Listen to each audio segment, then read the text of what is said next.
En la Argentina, la clase trabajadora, sin apoyo de ningún tipo, vive prácticamente en la esclavitud, mientras el poder político, en manos de la oligarquía, sigue indiferente, asociado a los monopolios extranjeros. 1943, 4 de junio, se produce una revolución al mando de los generales Rawson y Ramírez. Queda integrado el gobierno militar con la presidencia del general Arturo Rawson. 6 de junio, es decretada la disolución del Congreso.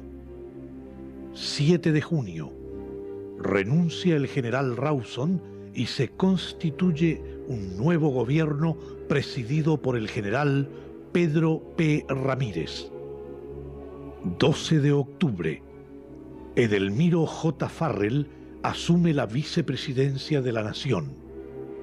27 de noviembre, se crea la Secretaría de Trabajo y Previsión, al frente de la cual es designado un coronel que comienza a destacarse y a incomodar porque les habla a los humildes, a los trabajadores, en su mismo lenguaje. Les habla de sus derechos, de lo que es justo y corresponde. El accionar y la prédica del coronel comienzan a inquietar a la oligarquía y a los imperios de turno e incluso descolocan y sorprenden a sus camaradas. Temen que este hombre dé vuelta el destino de la Argentina dependiente. El coronel contaba entonces 48 años. Se llamaba Juan Domingo Perón.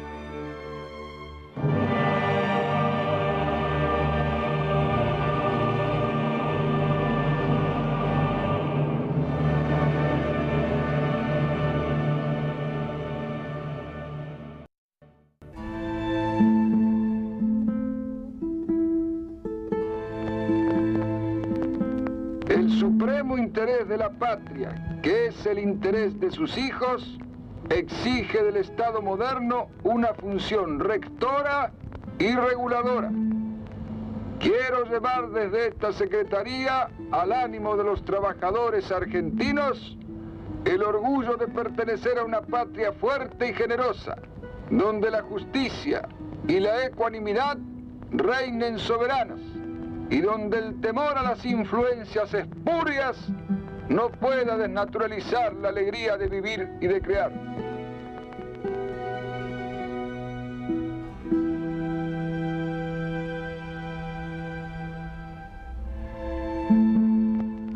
Para saldar la gran deuda que tenemos con las masas sufridas y virtuosas, hemos de apelar a la unión de todos los argentinos.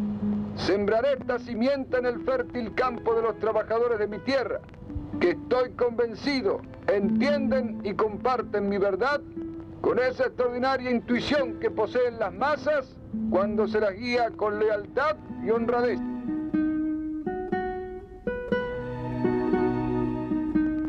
La pensión a la invalidez o a la vejez no es una dádiva o una limosna, es un derecho que el hombre se gana trabajando. Sobre todo en países como este, donde sectores privilegiados mantuvieron su estándar de vida pagando salarios exiguos, injuriantes. Es por lo tanto aquí donde más derecho tiene el obrero a exigir que la organización estatal le asegure una vejez digna. Conocemos vuestros pesares y vuestras desgracias, y esto debe cambiar, caiga quien caiga.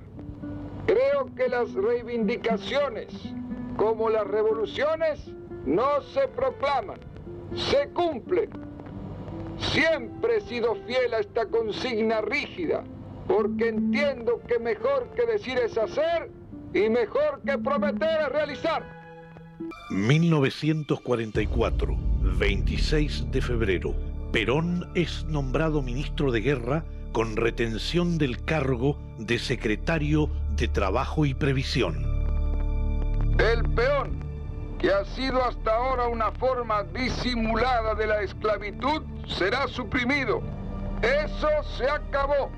Aquel que no pueda pagar a su peón deberá vender su campo, pues un peón deberá recibir un salario que esté de acuerdo a sus necesidades de vida.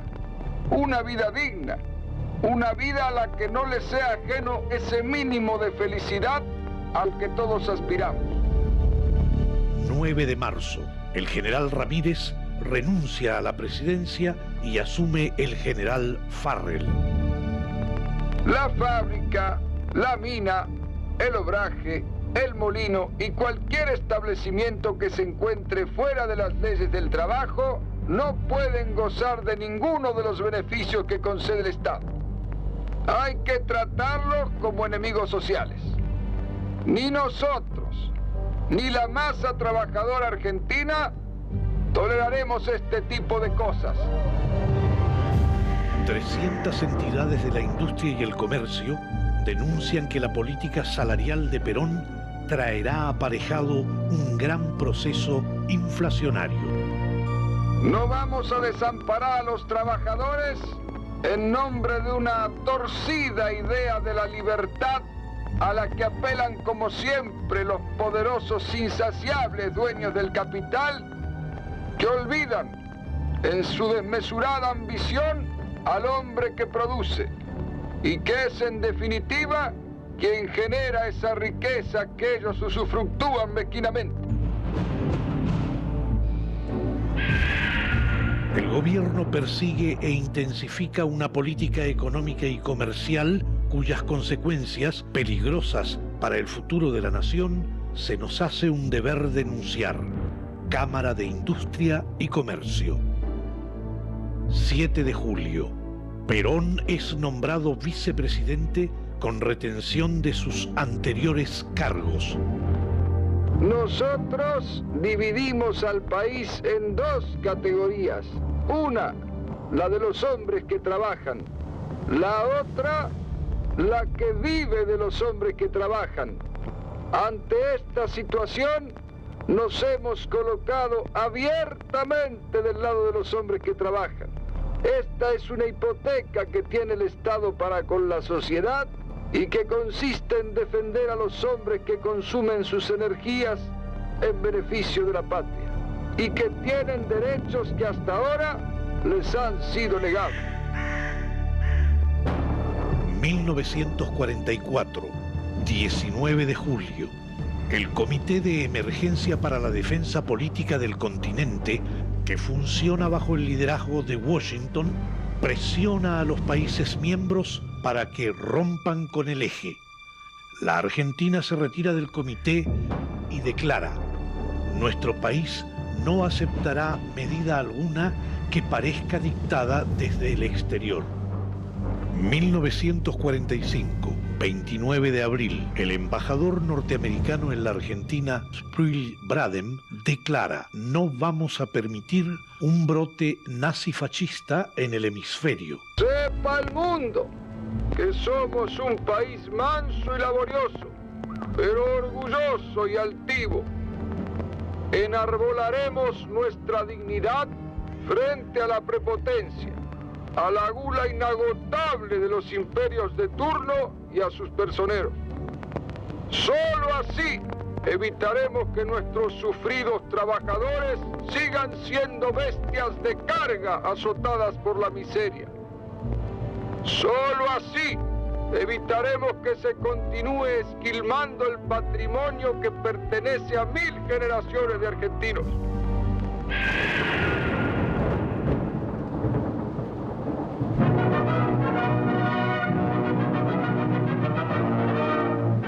Returned to Washington is American Ambassador Braden, outspoken opponent of Argentina's military dictatorship, now named Assistant Secretary of State.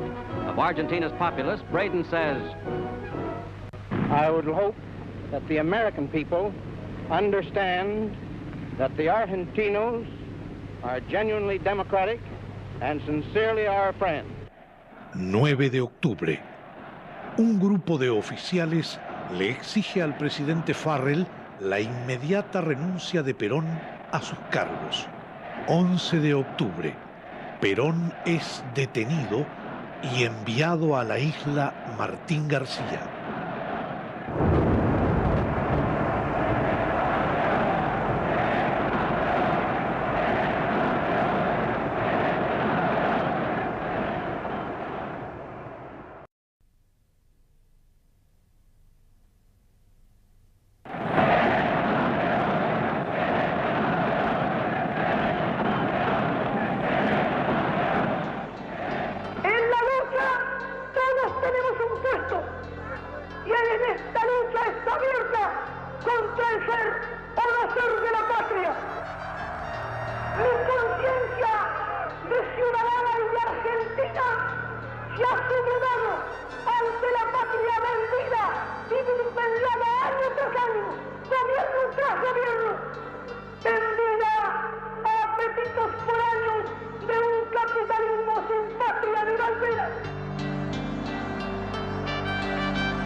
El sol caía a plomo sobre la Plaza de Mayo cuando, inesperadamente, enormes columnas de obreros comenzaron a llegar. Venían con su traje de fajina porque acudían directamente desde sus fábricas y talleres. Desfilaban rostros atesados, brazos membrudos, torsos fornidos, con las greñas al aire y las vestiduras escasas cubiertas de pringues, de restos de brea, de grasas y de aceites. Llegaban cantando unidos en una sola fe. Los rastros de sus orígenes se traducían en sus fisonomías. Descendientes de meridionales europeos iban junto al rubio de trazos nórdicos y al trigueño de pelo duro en que la sangre de un indio lejano sobrevivía aún. Venían de las usinas de Puerto Nuevo, de los talleres de Chacarita y Villa Crespo, de las manufacturas de San Martín y Vicente López, de las fundiciones y acerías del Riachuelo, de las hilanderías de Barracas. Brotaban de los pantanos de Gerli y Avellaneda o descendían de las lomas de Zamora. La multitud tiene un cuerpo y un ademán de siglos. Hermanados en el mismo grito y en la misma fe, iban el peón de campo de cañuelas y el tornero de precisión, el fundidor, el mecánico de automóviles, el tejedor, la hilandera y el empleado de comercio. Era el subsuelo de la patria sublevado.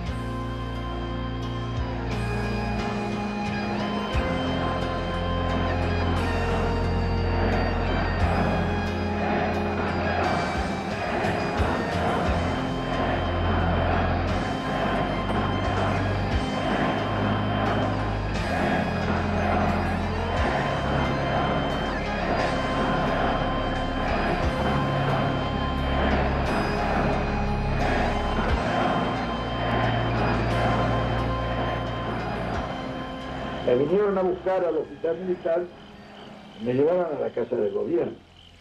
En la casa del gobierno me encontré con el general Farre, sus ministros, estaban los generales, y me acuerdo que el general Farre me dijo, bueno, pero dígame una cosa, ¿y qué es lo que cree usted que hay que hacer? Le dije, pero mi general, llama a las elecciones, ¿qué están esperando ustedes para llamar a elecciones?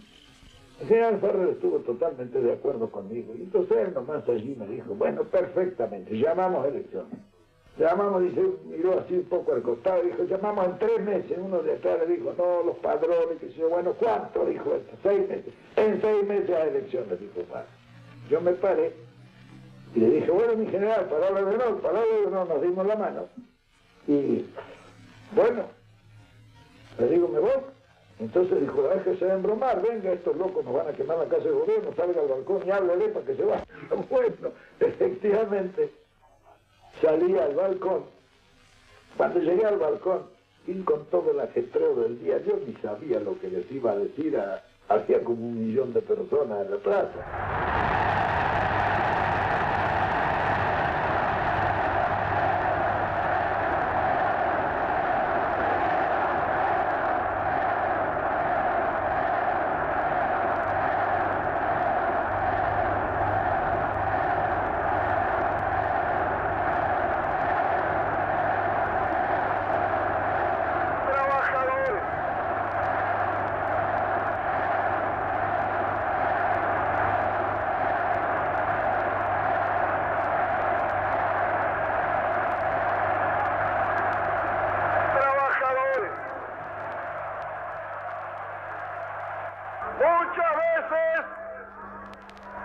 Muchas veces he asistido a reuniones de trabajadores. Siempre he sentido una enorme satisfacción, pero desde hoy sentiré un verdadero orgullo de argentino porque interpreto este movimiento colectivo como el renacimiento de una conciencia de los trabajadores. Una conciencia de los trabajadores que es lo único que puede hacer grande e inmortal la patria.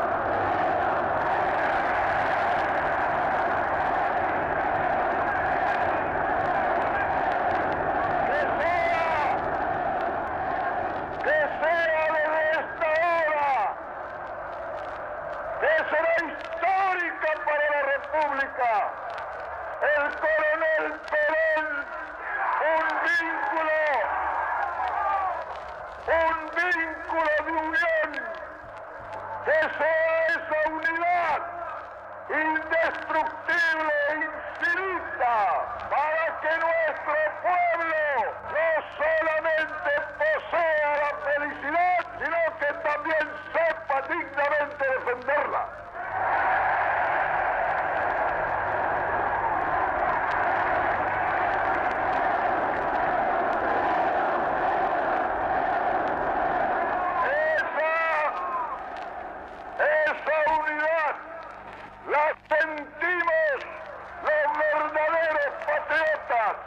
Porque al amar a la patria, no amaremos sus campos o sus casas, amaremos a nuestros hermanos de nación.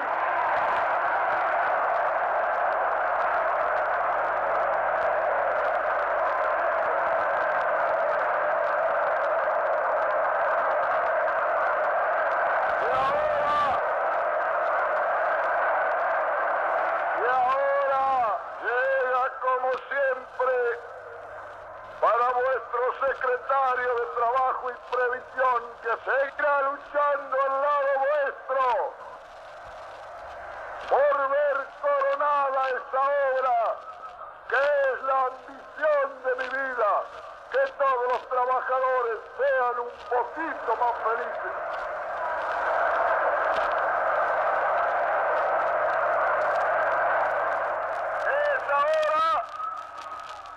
Es la hora del consejo, que lo doy con mi corazón tan abierto como puede presentarse a una cosa que uno tanto ama, el pueblo.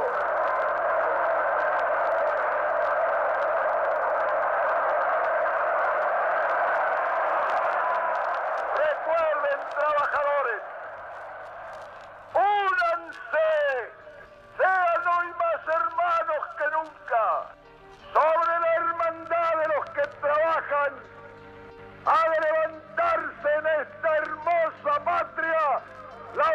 libertad de todos los argentinos.